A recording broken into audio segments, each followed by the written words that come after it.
कितने काम करने वाले पड़े हैं, बाल भी कटवाने हैं। चल कल कटवाऊँगा, आज अभी मैं सो जाता हूँ, कल कटवाऊँगा कल के दिन। और रूम की जो है क्लीनिंग वो भी कल करूँगा, आज नहीं कल करूँगा। हाँ चलो अभी सोते हैं, किधर है। Comma and a comma, gotta get it. And it's a ticket, talking Mazda for the biggest. That's a comma and a comma and a comma, gotta get it. Comma and a comma and a comma, gotta get it, get it, get it, get it. Comma and a comma, gotta get it, get it. And it's a ticket, talking Mazda for the biggest. That's a comma and अबे यार a comma and a comma, gotta get it, get it, get it, get it. Comma and a comma, gotta get it.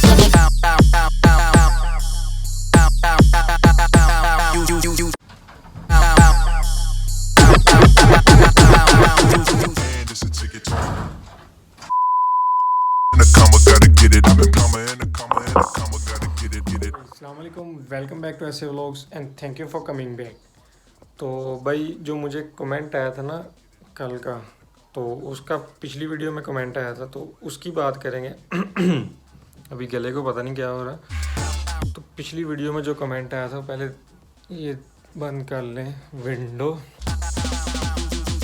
के, window खुली है, धूप हो गई है, गर्मी आ गई है ना। गर्मियाँ पहले से, ये देखो बाहर आ गई हैं गर्मियाँ, बहुत काम ख़राब है। तो अभी पहले बात करेंगे डॉक्यूमेंट्स की। जो मुझे कमेंट आया था कि मैसेज आया था, ये भी नहीं पता, श्योर नहीं हूँ लेकिन आया था।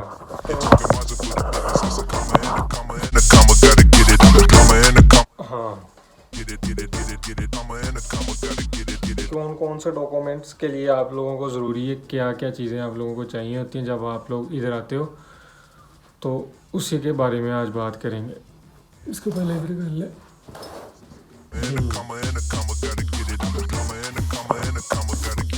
हाँ, तो अब वीडियो को स्टार्ट करते हैं कि कौन कौन से डॉक्यूमेंट्स आपको इधर आने के लिए रिक्वायर्ड होते हैं अभी, क्योंकि जब मैं आया था तब कुछ और सीन था, और कौन कौन से एसेंशियल डॉक्यूमेंट्स हैं जो आप लोगों को फिर भी पाकिस्तान में एक बार ले लेनी चाहिए एज अ श्योरिटी, तो वो बनवा लेनी चाहिए। तो बात स्टार्ट करते हैं। सबसे पहले करते हैं एडमिशन की बात। जब आप लोगों ने एडमिशन के लिए डॉक्यूमेंट्स भेजने होते हैं तो उसमें आप लोगों के एक तो मैट्रिक का रिज़ल्ट कार्ड चाहिए होता है, और आपको एक इंटर का रिज़ल्ट कार्ड चाहिए होता है। इंटर यानी कि एफएससी जो आप लोगों ने की होगी फर्स्ट ईयर सेकंड ईयर, जो कॉलेज से की होगी। तो आप लोगों को इन दो डॉक्यूमेंट्स की बेस पे एडमिशन हो जाता है। वो भी आप लोगों को स्कैन करके भेजना पड़ता है। तो उसमें आप लोगों को किसी भी व्हाट्सएप किसी भी एजेंट से करवा रहे हो या किसी स्टूडेंट से करवा रहे हो, तो उन लोगों को आप लोगों ने स्कैन करके इसकी कॉपी भेजनी होती है। तो वो विदिन 2 डेज़ आपको किसी भी यूनिवर्सिटी का एडमिशन लेटर निकल आता है। वो सिर्फ इस कंट्री के लिए है, वो दूसरी कंट्रीज़ का मुझे पता नहीं है, श्योर नहीं हूँ मैं, लेकिन इस कंट्री के लिए यही है। एडमिशन लेटर निकल आता है तो उसके बाद आप लोगों का जो पासपोर्ट बना होना चाहिए वो आपने सेंड करना होता है स्कैन पिक्चर लेके। आप लोग वैसे ही व्हाट्सएप पे सेंड करते हो तो ई वीज़ा लेटर निकल आता होता है। तो उसमें ई वीज़े में आप लोगों को 1 मंथ में या 3 मंथ का आप लोगों का वीज़ा लगता है, वो आप लोगों का मिल जाता है। तो बस यही 3 डॉक्यूमेंट्स हैं आप लोगों को ज़रूरी है। लेकिन इन 3 डॉक्यूमेंट्स के अलावा जो आप लोगों को चाहिए मेरे ख्याल से, तो उसके साथ साथ आप लोगों को जब आप लोगों का एडमिशन हो जाता है तो उसके बाद आप लोगों को एक मेडिकल सर्टिफिकेट अपना ज़रूर बना लेना चाहिए इंटरनेशनल। किसी भी गवर्नमेंट हॉस्पिटल से बनवा सकते हो, या प्राइवेट में बनवाना चाहते हो तो प्राइवेट में भी बनवा लो। वो इसलिए क्योंकि आप लोग श्योर हो जाओ कि आप लोग फिट हो, आप लोगों को कोई डाउट ना हो, क्योंकि जब इधर आके आपका मेडिकल होगा तो कोई ना कोई अगर प्रॉब्लम निकलती भी है तो आप लोगों को ये श्योर हो कि आप लोग तो मेडिकली फ़िट हो। तो ये आप लोगों को थोड़ा सा ध्यान रखना है कि ये डॉक्यूमेंट्स ज़रूरी हैं। लेकिन जब मैं आया था तब तो आप लोगों को पुलिस सर्टिफिकेट भी बनवाना ज़रूरी था। तो ई वीज़ा के लिए, क्योंकि अब पहले तो जब था कि जब मैं था तब, तो जब मैं आया था तब भी तो जो डॉक्यूमेंट्स ज़रूरी होते थे उसमें एफएससी के भी और मैट्रिक के भी, और साथ में मेडिकल इंटरनेशनल सर्टिफिकेट भी बनाना पड़ता था, पुलिस सर्टिफिकेट, क्योंकि तब लगता था एम्बेसी से वीज़ा। तब न्यू इन्विटेशन, अभी काफ़ी चिड़ियाँ बोल रही हैं, उसको थोड़ा सा इग्नोर करो। तो तब ये डॉक्यूमेंट्स हमें चाहिए होते थे। लेकिन अब का जो है, क्योंकि अब तो तब इन्विटेशन आया, फिर बाद में तब तो आप लोगों को एम्बेसी में जाने की ज़रूरत भी नहीं पड़ती थी।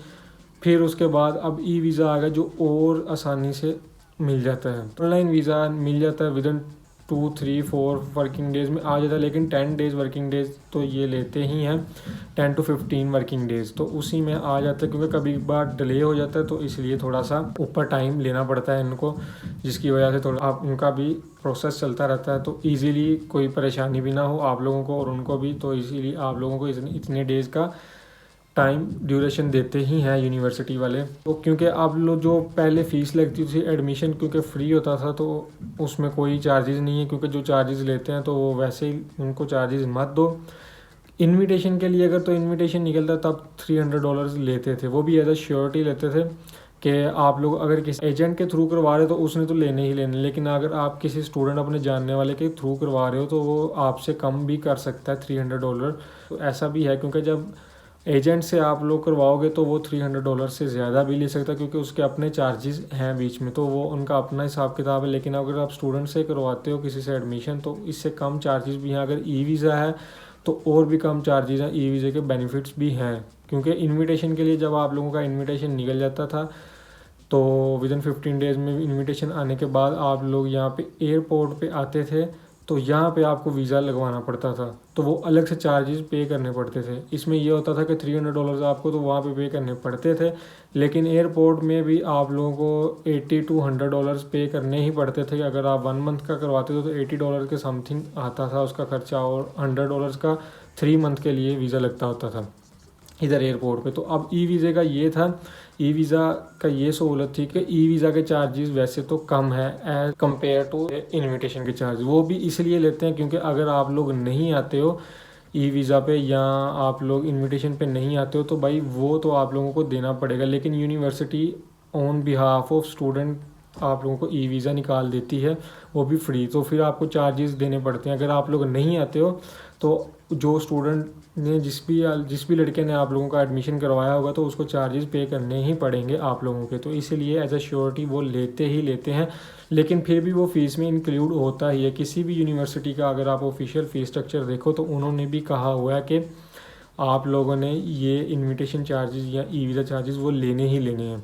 तो इसको कम कर लो ज़्यादा कर लो तो लेने ही लेने हैं। इससे ये होता है कि आप लोगों ने भी पैसे दिए होते हैं तो आप लोगों को श्योर होता है कि आप लोगों ने आना है, क्योंकि ऐसे बहुत से केसेस होते हैं अगर पैसे जब कोई नहीं लेता और वैसे ही इनविटेशन या ई वीज़ा निकलवा देते हैं यूनिवर्सिटी के थ्रू, उस स्टूडेंट के नाम पे निकल आता है, लेकिन जिस स्टूडेंट ने आना होता है तो वो अगर जब नहीं आता तो फिर उसको देने पड़ते हैं, तो फिर फ़ाइन होता है। ऐसा कोई नहीं स्टूडेंट आ रहा होता तो अगर कोई फ्री ऑफ कॉस्ट अगर उसका वीज़ा निकलवा दे तो भाई जिसने निकलवाया होता उसको तो प्रॉब्लम होती है जब कोई दूसरा स्टूडेंट नहीं आता। तो ये भी सभी देखना पड़ता है, तो इसीलिए ये चार्जेस भी होते हैं। अब इससे ज़्यादा भी हो सकते हैं, जो एजेंट्स वगैरह हैं तो वो ज़्यादा भी ले सकते हैं। बाकी आप लोगों को जो डॉक्यूमेंट्स चाहिए वो अभी मैट्रिक के, FSC का रिज़ल्ट का, और साथ में आप लोगों का सिर्फ पासपोर्ट होना चाहिए। अटेस्टेशन की ज़रूरत नहीं है, क्योंकि जो मुझसे पूछा था कि अटेस्टेशन भी करवानी होती है, तो भाई जब मैं आया था मैंने तो अपने डॉक्यूमेंट्स अटेस्ट करवाए थे, लेकिन अभी इन्होंने कहा है कि आप अटेस्टेशन की अभी कोई भी ज़रूरत नहीं है। तब एयरपोर्ट पे चेक करते थे, इनविटेशन जब निकलता था तो वो एयरपोर्ट पे चेक करते थे कि आप लोगों के फॉरेन मिनिस्ट्री या IBCC, आपकी जो भी प्रोविंस है, आप जिस प्रोविंस में रहते हो तो उस प्रोविंस में IBCC का ऑफिस होता है और फॉरेन मिनिस्ट्री का होता है। अगर नहीं है तो इस्लामाबाद में मिलेगा आप लोगों को फॉरेन मिनिस्ट्री का, क्योंकि मैं पंजाब में था तो मैंने लाहौर से सारा काम करवा लिया था।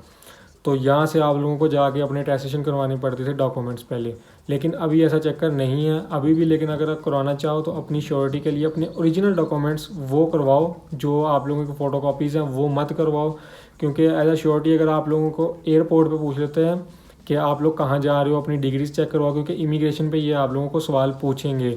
मुझसे भी पूछा था, तो आप लोग उनको टेस्टेड ओरिजिनल्स अपने डॉक्यूमेंट्स दिखा सकते हो, तो उसमें आप लोगों को ये है कि थोड़ी प्रॉब्लम्स नहीं आएंगी, वो आपसे कुछ पूछेंगे नहीं। तो उम्मीद करते हैं जी आप लोगों को बातें क्लियर हुई होंगी। तो आप लोगों को एक बार से मैं फिर बता दूं कि कौन कौन से डॉक्यूमेंट्स आप लोगों के लिए ज़रूरी हैं।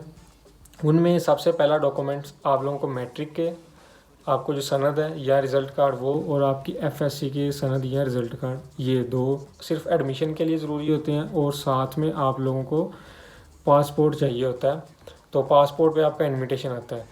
तो इनमें अगर तो ई वीज़ा है तो आप लोगों को कोई प्रॉब्लम ही नहीं है, इधर भी आके आपको वीज़ा लगवाने की ज़रूरत नहीं पड़ती। ई वीज़ा तो मैं कहता हूँ सबसे बेहतर है, क्योंकि आप लोगों को सिर्फ 1 टाइम चार्जेस पे करने पड़ते हैं, नहीं तो आपको इधर एयरपोर्ट पे भी आके अगर इनविटेशन निकलता है, क्योंकि अभी भी कुछ कुछ यूनिवर्सिटी में कोई कोई बच्चों के इनविटेशन निकलते हैं, तो अगर जिनका इनविटेशन निकलता है तो भाई उनके लिए एक और है कि आप लोगों ने जब इनविटेशन के लिए आप लोगों ने फ़ोटोकॉपी अपनी जो फ़ोटोज़ हैं वाइट बैकग्राउंड में पासपोर्ट साइज़ की वो भी ले आओ तो बेहतर है।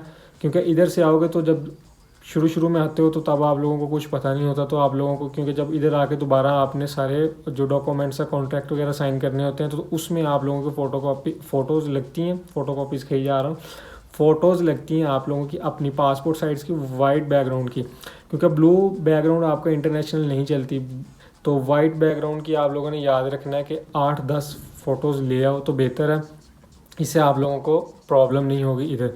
तो मैट्रिक और एफएससी के सनद या रिज़ल्ट कार्ड इन दोनों की, और साथ में आप लोगों को चाहिए आप लोगों का पासपोर्ट, और आप लोगों ने साथ फ़ोटो ज़रूर लेके आनी है अपनी। तो ये 3-4 चीज़ें सिर्फ यही आपको चाहिए और कुछ भी नहीं। तो उम्मीद करते हैं जी आप लोगों को वीडियो में सारी बातें क्लियर हुई होंगी। मिलते हैं जी नेक्स्ट वीडियो में, तब तक के लिए अल्लाह हाफिज़। And it's a ticket talking Mazda for the biggest. That's a comma and a comma and a comma, gotta get it. I'm a comma and a comma and a comma, gotta get it, get it, get it. भाई एक बात और कहनी रह गई थी कि CNIC card भी अपना ले आओ, अगर बना है तो, नहीं तो ओरिजिनल बेफार्म ले आओ, ओरिजिनल CNIC कार्ड, और हर डॉक्यूमेंट्स की 10-10 फ़ोटोकॉपीज़ करवा के ले आओ, क्योंकि आप लोगों को इसकी ज़रूरत पड़ेगी जब आप लोगों ने कॉन्ट्रैक्ट वगैरह साइन करवाना है इधर, तो आप लोगों को ये फ़ोटोकॉपीज़ की ज़रूरत पड़ेगी, क्योंकि आप लोगों को इधर भी हो जाती है लेकिन फ़ोटोकॉपी, लेकिन आप लोगों को उस वक्त थोड़े से ढूंढने की शॉप्स ढूंढने की प्रॉब्लम्स आएगी, तो इधर से पाकिस्तान से करवा लोगे तो अच्छी है। 10-10 फ़ोटोकॉपीज़ हर डॉक्यूमेंट्स की आप ले आओ, और उसको एक फ़ाइल में ही रखो, अपने सारे डॉक्यूमेंट्स को फ़ाइल में ही रखो, तो वो लेके आओ।